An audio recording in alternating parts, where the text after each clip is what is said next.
Oli mulabi mulungi wa There is Still Hope. Nina ka video kenjagala olabe akadakika 5 onomala okalaba tujja kujja tusobola okukanga tutematema ensonga ezo.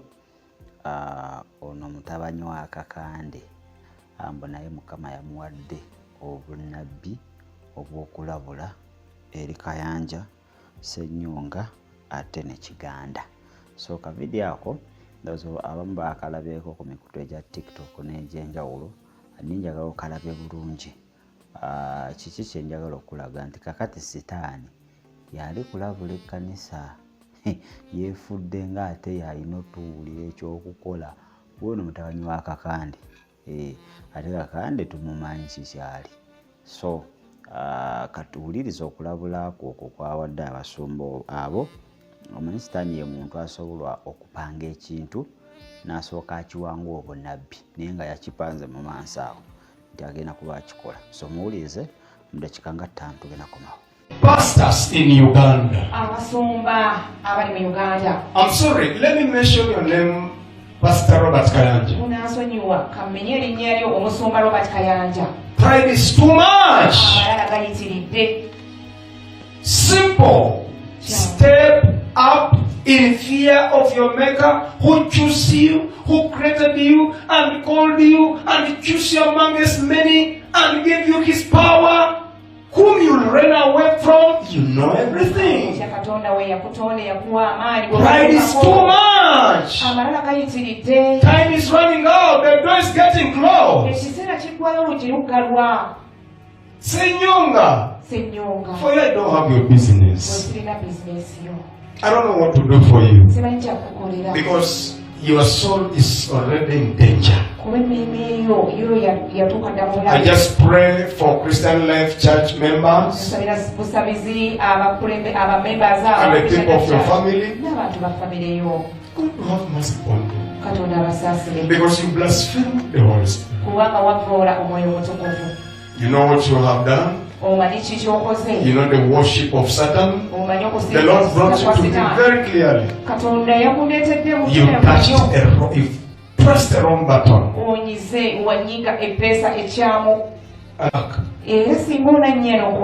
You will know very soon that God doesn't eat food. Kiganda, a good teacher of the word. You know what to do, man of God. How you have attacked true men of God, calling them false prophets. Though you are attacking your brother, this is the Lord is working. It was a prophecy. But you work on your issue also.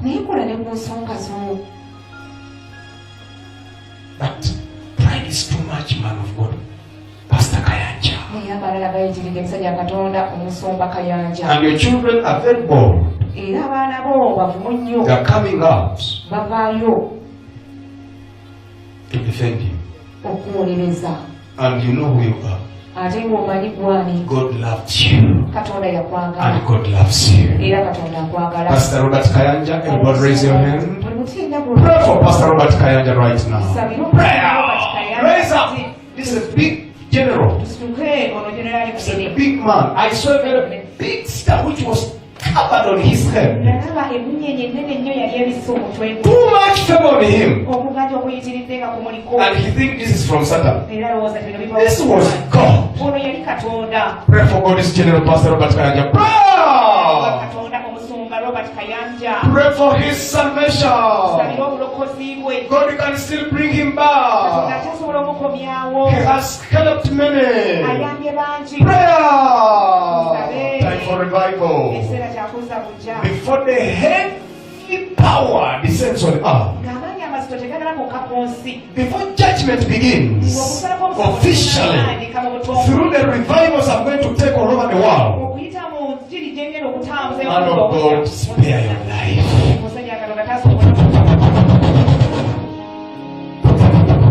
The revival you are claiming, you know the truth. Save your soul. Save the souls of your followers. Just come out and repent. That spirit of pride. That spirit of fear from the brotherhood, from the Freemason, from the Illuminati, which causes them to fear to come out and repent, which tells them you will die if you repent and confess the truth. We come against the spirits. Come on! Lose your grip! Lose your grip! Leave the anointed ones! Leave God's servants! Leave God's servants! Leave the true servants of God! Leave them! Leave them to come back to their Creator! Leave them to come back to their service! Father, we declare real revival upon Miracle Center. And the real biblical prophesied proclaimed ancient anointing of restoration, rehabilitation. Let it hit Miracle Center, not to destroy, but to serve. Hit to serve.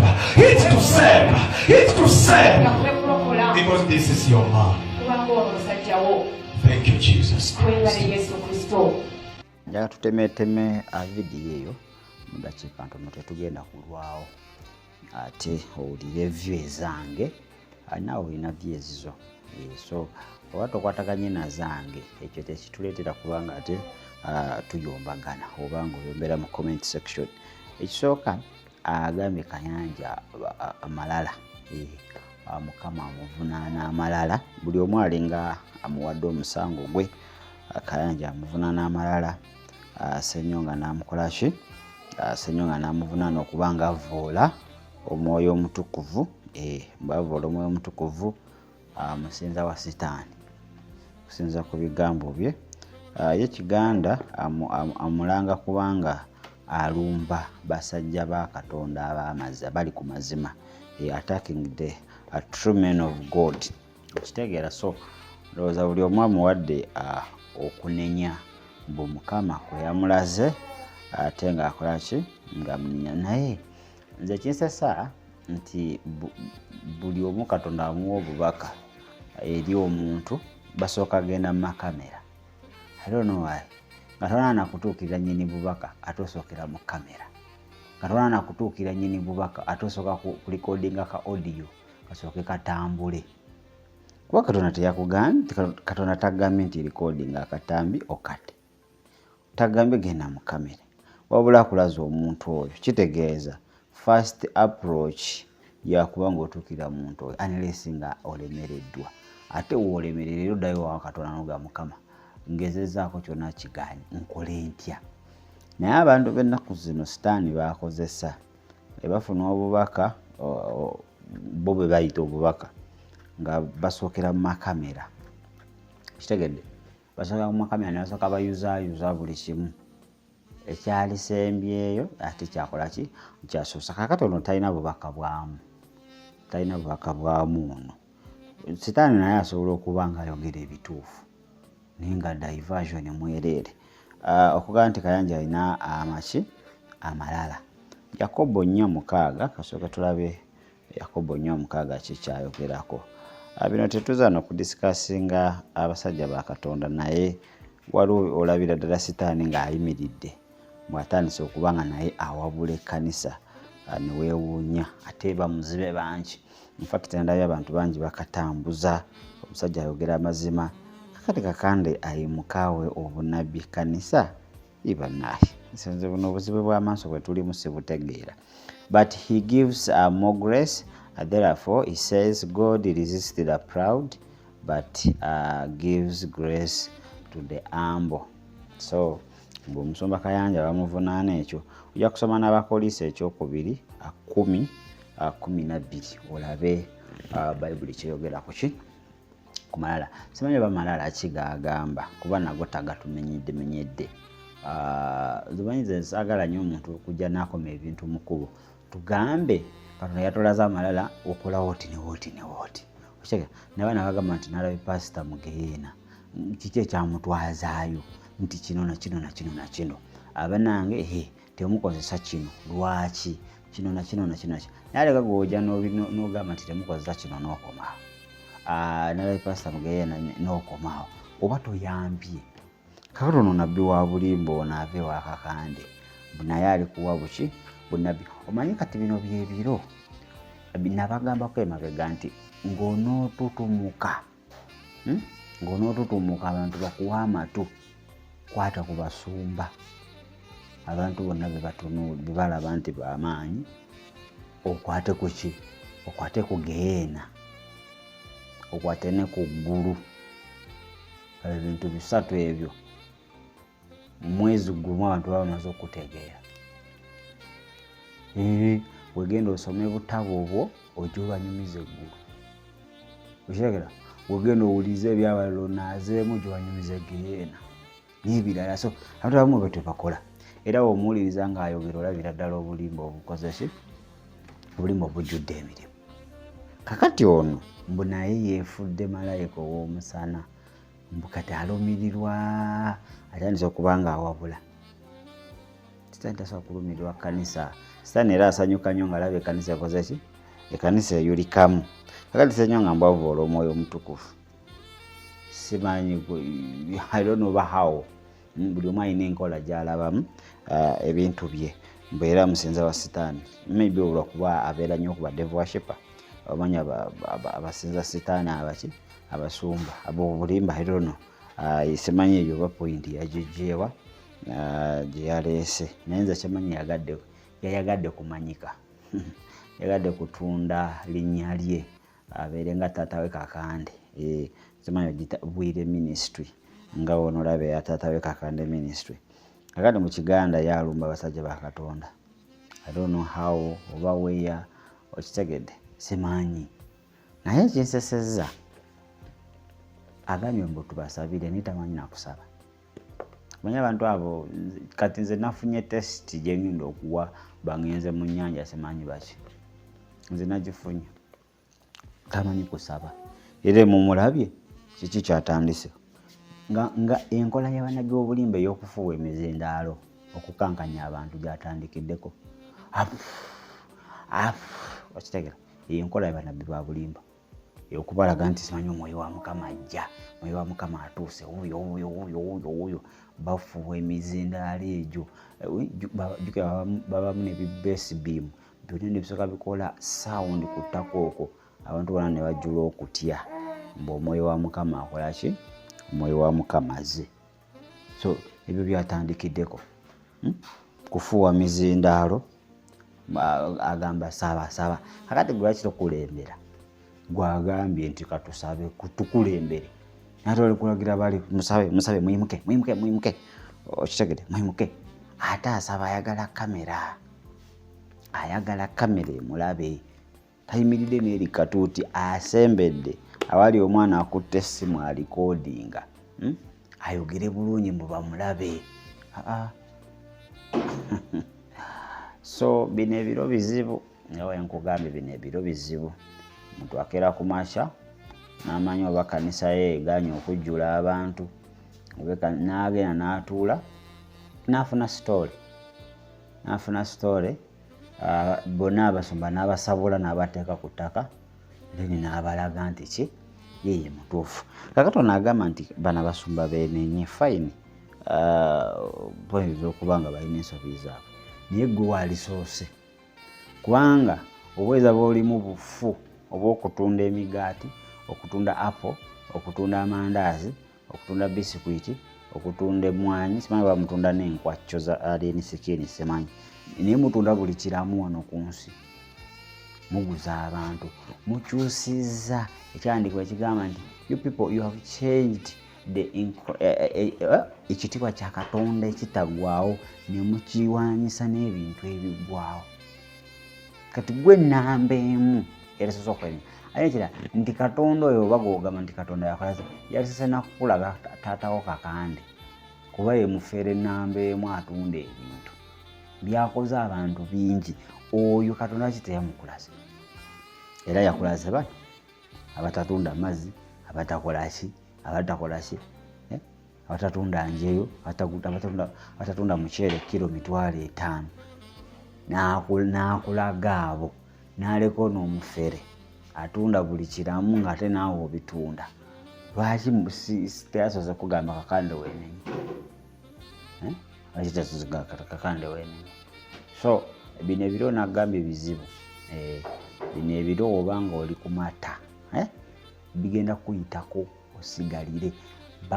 Sitaani agenda kuzanyira kugwe ku mutwe guno omwaka oba bino ebiro olemera kukitegeera. Kuba kati enkola zaakolamu agidde mu ddiba ly'endiga naye nga musego gwedde emirimu. Kati omuntu awuliriza bino alowooza bano batiimu Kayanja, tiimu Ssenyaga, tiimu biki aba bali mu ntalo zaabwe. Agamba omusajja kirabika Mukama yamulaze kituufu era abatamanyi bajja keerayo ku buweereza bwe babasabire anti Mukama yamulaga, Mukama ayogera naye. So twegendereza abantu abajja naye nga bakuba bannaabwe ate nga balina kyaki.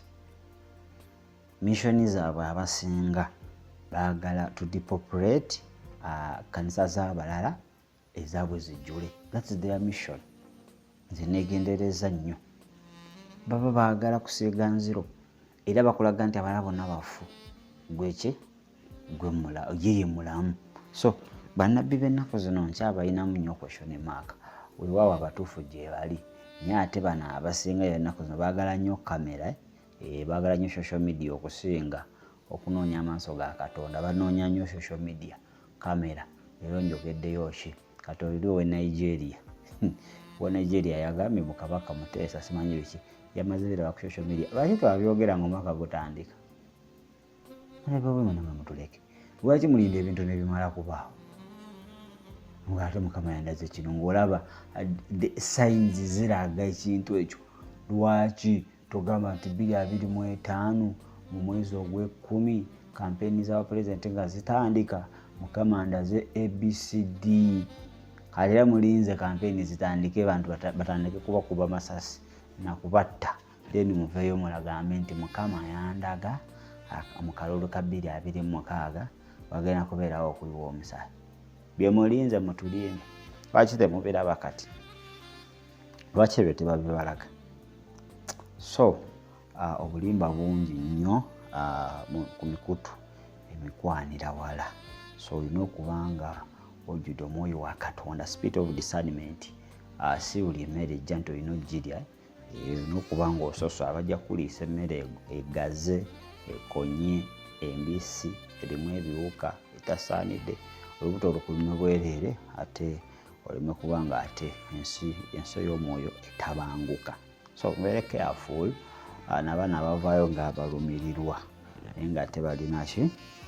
Balina ate ebigendererwa byabwe. Nabagambye egyo nina omuntu gwe nasisinkanye.